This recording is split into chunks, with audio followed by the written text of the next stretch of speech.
আসসালামু আলাইকুম রহমতুল্লাহি ওবরকাতুহু। সম্মানিত দর্শক, শেখ হাসিনার দেশে ফেরা নিয়ে নিদারুণ বিতর্ক চলছে। রয়টার্সের সঙ্গে একটি লিখিত সাক্ষাৎকারে তিনি জানিয়েছেন যে তিনি 2026 সনের ডিসেম্বরের মাসের মধ্যে উইদিন ডিসেম্বর তিনি দেশে ফিরবেন। আর তার এই বক্তব্যের পর সারা বাংলাদেশ নড়ে চড়ে বসেছে। পক্ষ এবং বিপক্ষে নিদারুণ আলোচনা হচ্ছে। তার যারা সমর্থক তারা মনের আনন্দে বলার চেষ্টা করছে যে এটা না হলে কি বঙ্গবন্ধু কন্যা হওয়া যায় নাকি। এবার তিনি সত্যিকার অর্থে বীরের মতো একটি কাজ করবেন।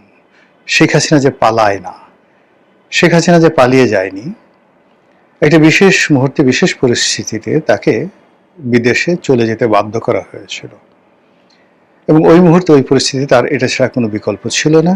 এই জন্য তিনি গেছেন। আবার তিনি একেবারে বিরূপ অবস্থা, তিনি জানেন দেশে গেলে তাকে জেলে যেতে হবে, দেশে গেলে তাকে ফাঁসিতে চড়তে হবে, এমনকি তিনি মবের শিকার হয়ে মারা যেতে পারেন, এমনকি তাকে মেরে ফেলা হতে পারে, আরো অনেক কিছু। তারপরেও তিনি দেশে যা আসছেন, এই যে তার যে সাহস, দুর্নিবার সাহস, এটি জন্মগত। তার বাবারই সাহস ছিল। পাকিস্তান শাসক গোষ্ঠীর বিরুদ্ধে তিনি তার জীবনের পুরোটা জীবন সংগ্রাম করেছেন। প্রায় 16টি বছর তিনি মানে সেই রাজনৈতিক জীবনে 1954 থেকে যদি 70 পর্যন্ত ধরেন 16টি বছর তিনি শুধু জেলেই কাটিয়েছেন। তো কাজী জেল জুলুম হুলিয়া এই রক্তের যারা বাহক, এই বংশের যারা লোকজন, তাদের কাছে এটা কোনো বিষয় না। এটা প্রমাণ করার জন্য শেখ হাসিনা তার এই বৃদ্ধ বয়সে যখন একটা মানুষ কবরে যেতে চায়, তসবি তাহলিল করতে চায়, দোয়া দরুদ পড়ে জীবন কাটাতে চায়, সে তখন সে 80 বছর বয়সে, তাও আবার বিধবা, তাও আবার পিতৃহীন না, মাতৃহীনা, ভাই বোন আত্মীয় স্বজন দুনিয়াতে কেউ নেই। তো সেই অবস্থাতে তিনি সারা দুনিয়ার বিরুদ্ধে একা লড়ছেন শুধু আল্লাহর প্রতি ভরসা করে। এটাই শেখ হাসিনা, এটাই বঙ্গবন্ধু কন্যা, এটাই আওয়ামী লীগের রাজনীতি, এই কথা বলছেন। আর আওয়ামী লীগের লোকজন, আরে বাবা, জয় বাংলা, জয় বঙ্গবন্ধু, ধরো মারো কাটো, খেয়ে ফেলবো। এইবার মানে তারা স্বপ্নে বিভোর যে শুধু শেখ হাসিনা আসে, আবার তারা ক্ষমতা পায়, তাহলে তারা এই বাংলাদেশে কি কি করবে মোটামুটি সব কিছু ডায়েরিতে লিখে রেখেছে যেন ভুলে না যায়। তার যারা প্রতিপক্ষ, যারা যথারীতি হুঙ্কারকে ঠাট্টা করছেন যে আরে না না, একবার হাতি যদি গর্তে পড়ে সে আর উঠতে পারে না।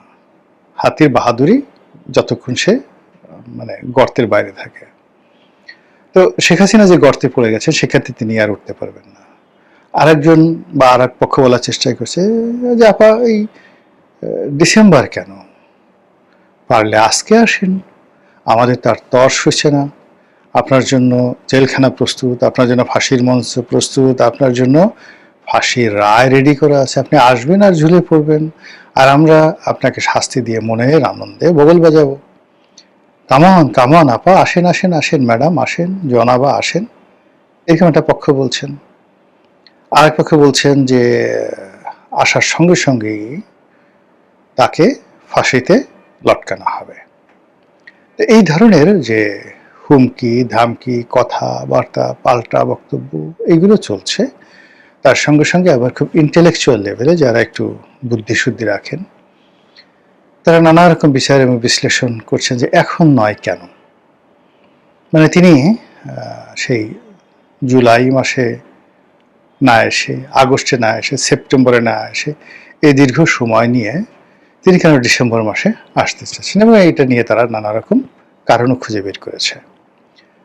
প্রথমত হলো যে আপনি যখন কাউকে ভয় দেখাবেন, 1 2 3 ধরলাম, ধরো, এই সমস্ত কথাবার্তা যখন বলবেন, তখন যে অ্যাকশনগুলো হবে, যে রিয়াকশনগুলো হবে, এবং একটা সময় ভয় পেতে পেতে ভয় পেতে পেতে সে দুটো অবস্থা হবে, সে আর ভয় পাবে না। আর একটা হলো ভয় পেতে পেতে সে এতটা দুর্বল হয়ে যাবে যে যেখানে ভয়ের কারণ আছে সেখান থেকে সে মুখ ফিরিয়ে অন্যদিকে চলে যাবে। তো শেখ হাসিনা তিনি ভালো করে বুঝে গেছেন যে তার প্রতিপক্ষরা তাকে ভয় পায়, যমের মতো ভয় পায়, বাঘের মতো ভয় পায়। তিনি বুঝেই গেছেন যে আদর করে, সোহাগ করে শাসন করা, এটার চাইতে ভয় দেখিয়ে শাসন করাটা সহজ, বেশি কষ্ট যায় না। যখন দেখা যাচ্ছে যে খুব সামাজিক অবস্থা নরম সরম, সেখানে সারা বাংলাদেশে শত শত হাজার হাজার মারামারি, খুনাখুনি, কাটাকাটি হতে থাকে। আর দেখা গেল যে কোনো একটা ভয়ের রাজত্বে একটা দুটো সেই গুম করা হলো, খুন করা হলো, সারা মানুষের মনে সেই শাসক দলের যারা লোকজন আছে তাদের সম্পর্কে ভীতি ছড়িয়ে পড়লো। তখন মানুষ নিজ নিজ কর্মে এত ব্যস্ত হয়ে যায় যে পারস্পরিক যে দ্বন্দ্ব সংঘাত সেটা করে যে হানাহানি, সেটার পরিমাণ কমে যায়।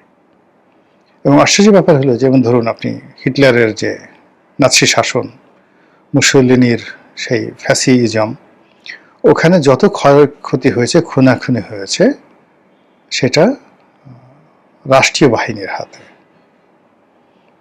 কিন্তু যেটিকে বলা হয় পাবলিক অ্যাঙ্গার, জনগণের মধ্যে বিশৃঙ্খলা, সেটা ওখানে নাই বললেই ছিল, মানে ছিল নাই বলতে গেলে। তো সেই দিক থেকে শেখ হাসিনা বুঝে গেছে যে কি করে এই বাঙালিকে ভয় দেখাতে হয় এবং ভয় দেখিয়ে কি করে জয় করা যায়। আর এর বাইরে হালাকু খান, চেঙ্গিস খান, এটা আমি আলাদা একটা ভিডিও করব আরো পরে। তারপরে তৈমুর লং, গিয়াসউদ্দিন বলবন, এরকম অনেক শাসক ছিলেন, মোহাম্মদ বিন তুগলক, আলাউদ্দিন খিলজি, মানে যাদের সামনে আমির উমরা তারা পর্যন্ত দাঁড়িয়ে প্রস্রাব করে দিতে ভয়। আলাউদ্দিন খিলজি বা সুলতান গিয়াসউদ্দিনের বলবনের দিল্লি রাজ দরবারে তিনি ধমক দিয়েছেন বা প্রশ্ন করেছেন, সঙ্গে সঙ্গে অনেক আমির উমরা, সেনাপতি প্রস্রাব করে কাপড় চোপড় নষ্ট করে ফেলেছে। এরকম ঘটনা বহু ঘটেছে। তো বুঝেন যে কিভাবে, মানে তিনি যেখানে যেতেন সেখানে তার নিষ্ঠুরতা এমন পর্যায়ে যেত যে তার সাথে যুদ্ধ করার সাহস কেউ হতো না। তো সেই ক্ষেত্রে শেখ হাসিনা যে দৃষ্টান্ত স্থাপন করেছেন বাংলাদেশে, যে ভয়ের রাজত্ব কায়েম করেছেন বা করেছিলেন, তার প্রেক্ষিতে সবাই যেটা চিন্তা করছে যে আওয়ামী লীগ যদি বাংলাদেশে আসে, শেখ হাসিনা যদি ফিরে আসে, তাহলে পিঠের চামড়া থাকবে না, শরীরের অন্ডকোষ থাকবে না, কারো ঘরে বউ থাকবে না, কারো ঘরে কন্যা থাকবে না, কারো ব্যাংকে টাকা থাকবে না, কারো দোকানপাটে মাল সামানা থাকবে না। একেবারে গনিমতের মাল হিসেবে ধরো, মারো, কাটো, যা ইচ্ছে তাই করো, এরকম 7 দিন শেখ হাসিনা হুকুম দেবেন। তো এরকম অবস্থা যদি চলতে থাকে বা হয়, তার থেকে বাঁচার জন্য দুটো পদ্ধতি রয়েছে। একটি পদ্ধতি হলো যে সম্মিলিতভাবে শক্তি অর্জন করে ঐক্যবদ্ধ হয়ে শেখ হাসিনার আগমন, তার সন্ত্রাস, তার বাহিনীর সন্ত্রাসকে রুখে দেওয়া, যেটি চরিত্রগতভাবে বাঙালি নেই। বাঙালি সবসময় শক্তের ভক্ত, নরমের জম। তারা যখন দৌড়ায়, আপনি পিছন থেকে ধরেন ধাওয়া দিচ্ছেন, কোনো অবস্থাতে তারা পিছনে তাকায় না, তারা দেখেও না যে কে তাড়া দিল বা কে পিছনে আসে।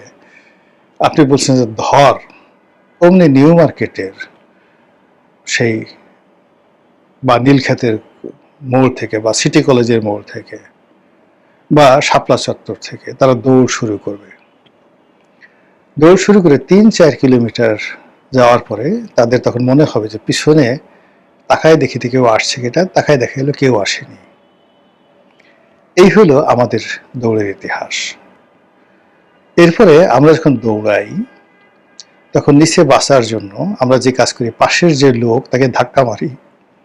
ধাক্কা মারি কারণে যেন সে পড়ে যায়, পড়ে যাওয়ার পর তাকে যারা তাড়াচ্ছে তারা যেন ওই যে পড়ে গেল তাকে ধরে ফেলে এবং আমাকে যেন বাঁচায়। এই জন্য আমি পাশের লোকের ধাক্কা দিই, পাশের লোকের ল্যাং মারি, সামনে যে লোকটা আছে তার কলারটা ধরে টেনে তাকে পিছনে দিয়ে আমি দৌড়ে চলে যাই।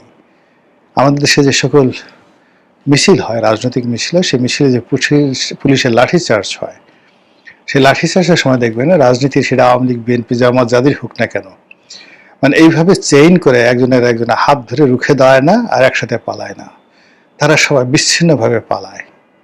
একে অপরের সাথে পাল্লা দিয়ে পালায়, এবং পালানোর সময় ওই আমি যেইভাবে বললাম তাদের সহযোদ্ধাকে কাউকে ল্যাং মারে, কাউকে পিছনে ফেলে দেয়, কাউকে সামনে নিয়ে এগোয়, এরকম একটা পরিবেশ পরিস্থিতি তারা তৈরি করে। তো সেই ক্ষেত্রে শেখ হাসিনার বিরুদ্ধে সম্মিলিতভাবে একত্র হবে, রুখে দাঁড়াবে, এটা আমাদের ডিকশনারিতে নেই। যদি এটা নতুন করে হয় সেটা আমাদের একটা নতুন অর্জন হবে। এই গেল এক। 2 নম্বর হলো যে আমরা খুবই কলহ প্রবণ একটা জাতি। ইবনে বতুতা থেকে শুরু করে ফাহিয়ান থেকে শুরু করে অন্য যে সকল বিদেশি পর্যটকরা রয়েছেন, বিশেষ করে মিনহাসুস সিরাজ, তিনি এই ভারতবর্ষের লোকজন সম্পর্কে, বাঙালিদের সম্পর্কে যে সকল কথাবার্তা বলেছেন, তার প্রথম পরিচয় হলো আমরা খুবই অস্থির চিত্ত এবং কলহপ্রবণ, সন্দেহপ্রবণ, এবং সুখের সময় আমরা নষ্ট করি কলহ বিবাদ করে। এবং আমাদের দেশে দেখবেন যে বিয়ে বাড়িতে যে সকল ঝগড়াঝাটি হয়, বিয়ে বাড়িতে সুখের সময়, সেখানে খুব ছোটখাটো বিষয় নিয়ে, পান নিয়ে ঝগড়া হয়, গেট কাটার সময় ঝগড়া হয়, খাবার টেবিলে আমার মাংসের পরিমাণ কম হলে কেন, বা ওকে রান দিলি কেন, আমাকে থান দিলি কেন, এইগুলো নিয়ে ঝগড়াঝাটি হয়ে বিয়ে ভেঙে যায়। এগুলো আমাদের দেশের পরিবেশ, যেখানে আমরা প্রকৃতিগতভাবে যে কোনো সুখের পরিবেশকে, শান্তির পরিবেশকে নিজেরা ঘেটে ঘুটে সেখানে সেগুলোকে কর্দমাক্ত করে ফেলি। তো সেই দিক থেকে যেটা হলো যে এখন বিএনপি জামাতের সত্যিকারের সুখের সময়, কোনো there is no reason BNP এবং জামাত পরস্পরের বিরুদ্ধে, বা এনসিপি, তিনটি রাজনৈতিক দল একে অপরকে দায়ী করবে, গালাগালি করবে, দেয়ার ইজ নো রিজন। সবাই তারা যে পেয়েছে, যা কিছু পেয়েছে, এটা beyond there expectation and limitation. তাদের যেটা সীমাবদ্ধতা ছিল এটা অতিক্রম করে তারা বিজয়ী হয়েছে। তারা যেটা পেয়েছে সেটা তাদের স্বপ্নেরও অতীত। সবাই, বিএনপি এত মেজরিটি পাবে, এনসিপি এতগুলো মানে এমপি হবে, বা তাদের দল পার্লামেন্টে যাবে, নাহিদ চিফ হুইপ হবে, জামাতের আমির বিরোধী দলীয় নেতা হবে, 78টা তারা সিট পাবে। মানে it is absurd and impossible. এটা ইতিহাসে একবারই ঘটেছে, অতীতে কখনো ঘটেনি, এবং আগামীতেও ঘটবে বলে আমার কাছে মনে হচ্ছে না। কিন্তু এই যে একটা সুখের সময়, এটাকে যে তারা উপভোগ করবে, আনন্দ করবে, তা না করে তারা কলহ এবং বিবাদ করছে বাঙালির অতীত ইতিহাসের কারণে। তারা একে অপরের বিরুদ্ধে ঘুরো করছে, তারা একে অপরকে খোঁটা দিচ্ছে, এবং এটি লড়াই এবং সংগ্রামের পথ এমনভাবে উন্মুক্ত করছে যা দিয়ে আলটিমেটলি শেষ পর্যন্ত শেখ হাসিনার মানে আসার যে পথ, এটি উন্মুক্ত হয়ে যাবে। তো সেই ক্ষেত্রে শেখ হাসিনা এই যে জানে যে কলহবিবাদ জাতি, ফলে সে এই জুলাই মাস থেকে একদম নভেম্বর মাস পর্যন্ত বিভিন্ন রকম নাটক করে, সিনেমা করে, থিয়েটার করে, আতশবাজি করে, নেচে গেয়ে, হাসিতে কান্নাতে, বিভিন্নভাবে সে এই রাজনীতির যে বন্ধন বর্তমানে বাংলাদেশে আছে এটাকে ছিন্ন করে দেবে।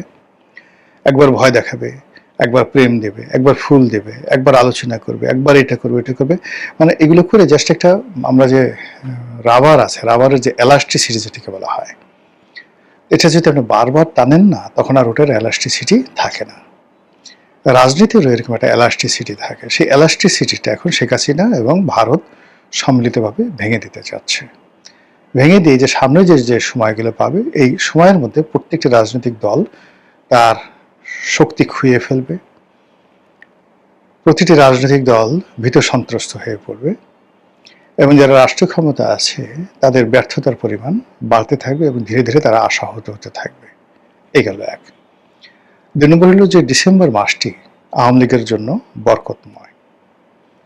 ডিসেম্বর মাসটি আওয়ামী লীগের জন্য বিজয়ের মাস, জাতির জন্য বিজয়ের মাস, এবং এটি আওয়ামী লীগের যারা প্রতিপক্ষ তাদের জন্য খুবই সেন্সিটিভ, অবমাননাকর, অনেকটা আবর্জনা খাওয়ার মতো। ডাস্টবিন থেকে তুলে তুলে আপনি যখন খাবেন নিজে, ওইরকম যে একটা বিশ্রী, তেমনি ডিসেম্বর মাসটা আমাদের বাংলাদেশের অনেক ক্ষমতাধর লোকজন, তাদের কাছে ওইরকম যারা ওই মাসে তারা নিজেদের আবর্জনা নিজেরা খেতে বাধ্য হন। ঠিক সেই ডিসেম্বরে এবং বিশেষ করে 16ই ডিসেম্বর বিজয়ের দিনে যদি শেখ হাসিনা আসেন বা আসার ভয় দেখান বা পরিস্থিতির সৃষ্টি করেন, তাহলে তার যে প্রতিপক্ষ সেই প্রতিপক্ষরা তারা মুখ তুলে কথা বলতে অন্য সময় হলে যেভাবে তারা গাল ফুলিয়ে কথা বলতে পারে, ডিসেম্বর মাসে তাদের কণ্ঠ আস্তে চুপ হয়ে যায়। এরবার আরো কিছু ঘটনা ঘটে। মানুষের মধ্যে একটা বিজয়ের আনন্দ থাকে, প্রত্যেকটা মানুষের মধ্যে একটা উদ্দীপনা থাকে, বিজয়ের আনন্দ থাকে, উদ্দীপনা থাকে। তো সেই অর্থে আওয়ামী লীগের লোকজন অন্য যে সময় যে অবস্থায় থাকুক না কেন, ডিসেম্বর মাসে তাদের উদ্দীপনাটা বাড়বে। নভেম্বর থেকে একেবারে ফেব্রুয়ারি পর্যন্ত এই উদ্দীপনাটা তাদের মধ্যে কাজ করবে। ঠিক সেই সময়টাতে আসুন বা না আসুন, তিনি এই যে আসার যে ঘোষণাটা দিয়েছেন, এটা তার দলের নেতাকর্মীকে চেয়ার আপ করবে। আর কোনো কারণে যদি পরিবেশ পরিস্থিতি, আন্তর্জাতিক নেগোসিয়েশন, হোয়াট এভার মেবি, যাই হোক না কেন, তিনি যদি ঝুঁকিটা নিয়েই বসেন, তাহলে সেটা সামাল দেওয়া সরকারের জন্য ভীষণ ভীষণ রকম কঠিন হয়ে যাবে। এত কঠিন হয়ে যাবে যেটা আমরা কল্পনাও করতে পারছি না। মহান আল্লাহ আমাদের সবাইকে হেদায়েত দান করুন।